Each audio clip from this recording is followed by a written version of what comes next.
Macmillan Audio presents Uncertain Justice by Laurence Tribe and Joshua Matz. Read by Holter Graham.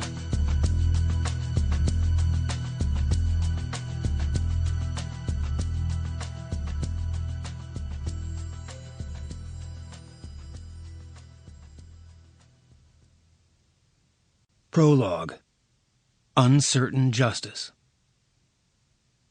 H.L. Mencken reputedly said, "For every complex problem, there is a solution that is simple, neat, and wrong." Understanding the Supreme Court undoubtedly qualifies as a complex problem. The 9 justices currently issue more than 70 opinions every year, some of them thunderbolts that rock American life, and others rightly destined for obscurity. With a hand in nearly every major issue of our time, from privacy and affirmative action to gun rights and health care, the court is inescapable. Yet it is also mysterious and secretive, committed to rituals and reasoning that even experts struggle to understand. Its opinions are poked and prodded, examined under a microscope, and held up to the light. The public hangs onto rumors of backroom drama, while scholars read tea leaves and prophesy the future. Clear trends predominate in certain areas of law, but efforts to develop a unified field theory of the court, to explain its work as the result of a particular clash of politics, personalities, or principles, inevitably fall short. Even in this age of statistical models that seek to wring hidden meaning out of human behavior, the 9 men and women who make up the court intrigue and surprise us. Consider a handful of the court's rulings since 2005, when John G. Roberts, Jr. was appointed Chief Justice of the United States. In 2008, faced with a challenge by detainees held at Guantanamo Bay, the Roberts Court struck down an act of Congress regulating national security in wartime. That same year, a narrow majority invoked the Constitution's original meaning to hold that the Second Amendment protects an individual's right to keep and bear arms. In 2010, the court issued Citizens United v. Federal Election Commission, triggering heated debate over corporate money in American politics.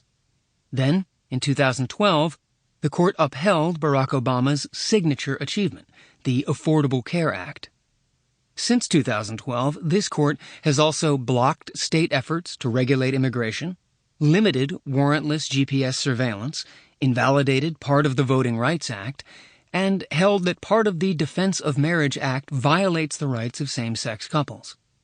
Trying to comprehend the legal precedents, constitutional philosophies, and judicial personalities that shape these wildly divergent decisions can seem overwhelming. Of course, an effort to understand the Roberts Court, much like an effort to understand the court at any point in history, must reckon with more than just its results. The court issues opinions in which the justices grapple with fundamental principles, argue over what the Constitution means, and what role they should play in giving it life, and offer signals of where they are heading. These opinions open a window into the justices' hearts and minds, giving us a glimpse of how they view the world. In many cases, the justices' decisions, as well as their concurrences and dissents, also exert a magnetic pull on American life, both in their practical effects and through their bold interventions in our discourse. When Justice Sandra Day O'Connor warned that a state of war is not a blank check for the president, and when Roberts condemned the sordid business of divvying us up by race, they spoke to the public about constitutional values in ways that can't simply be reduced to how they voted in those cases. Judicial opinions, though, can defy easy comprehension. Far too often, their meaning is misunderstood. It doesn't help that in controversial cases, the court frequently erupts in a confusing cacophony of competing writings.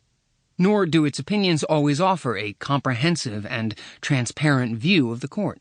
Sometimes they are downright misleading. The complex problem, then, is that the Supreme Court presents many kinds of uncertainty. What is really going on within the court? What...